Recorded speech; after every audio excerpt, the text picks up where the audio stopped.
Welcome to Kivla. Galing na kami ng Kivla Church. Nag-ikot kami from Holland to Kivla and now going home. Malamig guys, pero ang presko-presko ng lamig pagkalamig niya kasi may araw. Uy, Jesus Christ, 10 minutes for 4 o'clock na pala. Ang tagal na pala namin nag-bike. Kanina pa kami nag-bike is 12 o'clock. Nagutom na nga ako eh. Kumain na lang ako ng biskwit. Uminom ng tubig. Tapos pauwi na kami ng bahay. Dito kami dumaan sa dito na way na nasa kalsada. Kasi mas maganda yung view kaysa isa na medyo malamig sa ilalim ng punong kahoy.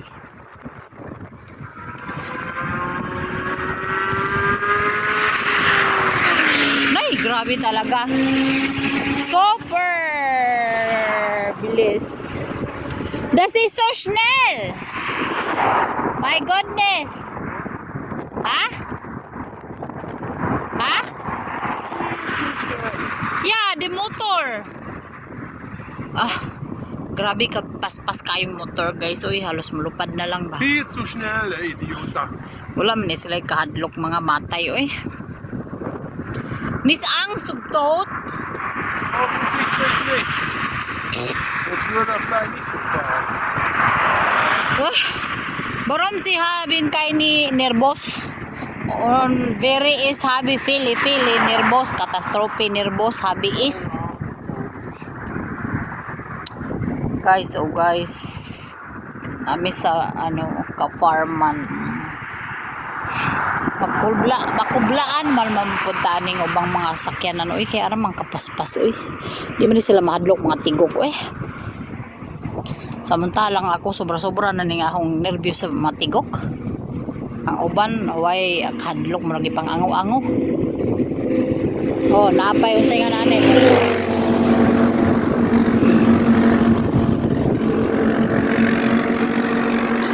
Ang ganda ng panahon. Super ganda ng panahon. Ito yung aming ginagawa kapag maganda ang panahon. Nagbabay kami kahit saan. Dapat doon. Dito din. Pero dito kami kasi mas maliwanag. Yan.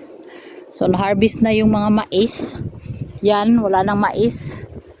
Puro na mga ibang tanom. I think yan ay grass. Bagong tanim na naman. Grass. Pag mga grass yung mga tanim, mas okay. Kasi greeny siya. Hindi siya nalaki. Kapag mais kasi nahaba. So, yan. Yung mga pinatanim nila, dahil herbs na kami, normally mga abuno sa lupa, like mga same kung ano-ano pa yung mga grainy na abuno lang siya. Ato na area, mayroon pa siyang mais. Hindi pa siya inani. Ito naman ay inaani na din. Patatas yan siya dyan. Ngayon may coming na naman bago pero hindi na patatas.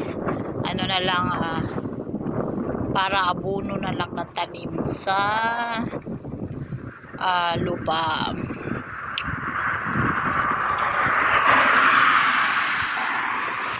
We are on Tervegs. Makinbeer. Thanks Duda. Imuidim. Kaffee Schatze. Duda zu Hause. Oder zu Hause. Ja, danak zu Hause keine. Nis parad-parin niya. Behabin ginug parad-parin udah. Schatzi. Was meinst du? Was meinst du? Ja, was makin wir da?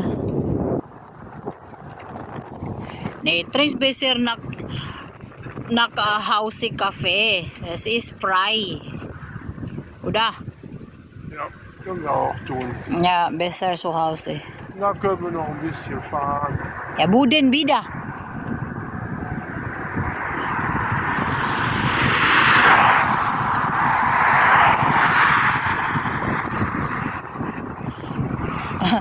Schatzi, warum das Mais nicht alle Gebäck?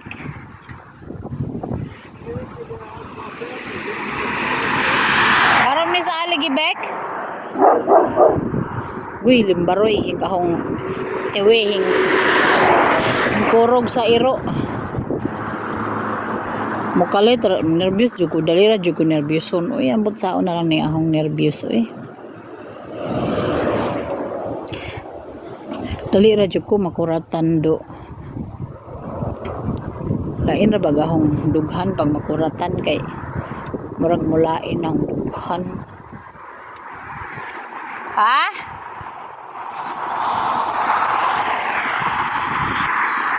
Was? Ich denke, der macht 2 Haufen Mais. Ah, okay. Einen war er fertig. Ah, Und jetzt macht er den zweiten, dann nimmt er den anderen. also. Das bedeutet, anderen Besitzer auch? Also. Guys, mayroon akong good news. Dahil dito sa nervyos ko, guys. Buti na lang yung isa kong anak, si Jane, sa shuttle. Ship ko na pala siya. Medyo bumait na siya. Thanks God. Parang gumana na yata yung mga dasal ko. Farad tiyo. Kasi parang bumait na yung anak ko. Marunong na siyang makinig sa akin. Marunong na ding umunawa. Mayroon na siyang progress. Nakikita ko. At nafe-feel ko hindi na siya masyadong maldita talaga sa akin. Pero sa tatay niya, ay sus Maria, suklulan. Ewan ko ano nangyari. Yun, nakikinig na siya pag pinagsasabihan. Ayaw na. Tapos ayaw na niyang mag-mention ng what the fuck, yung mga ganun. Pag nag-mention ako, siya na yung nagsasaway, na wag daw magsalita ng ganun. So, parang nakakatuwa na nakakatulong din yung kanyang pagiging independent sa buhay para kahit pa paano medyo magbago siya. So, ayun, kami naman at saka yung tatay niya, supportive na lang kami sa financial niya, pakunti-kunti. Ayun, kasi nagre-rent siya doon sa sa shuttle ng room kasi malapit sa pinag-aaralan niya. Ay, ganun talaga yung life as a parent. Kailangan magtiis. Uy, naano na pala dito yung mais, oh. Tapos na siyang na-harvest. Yan. Dito na area is mais. And tapos na. Kaya mga ganyan na lang yung nakikita sa farm. Pati din sa kabila na harvest na din. Good side down. Thank you Lord. Kasi pag may mga mais, uy, may natira. Ferguson! Mais! Ferguson da mais. Pag may mais kasi yung tanim, hindi nakikita yung ganda ng tanawin ba. Hindi makikita. Pero ngayon wala na. So, lagbas tanaw ang paningin. Para tiyo!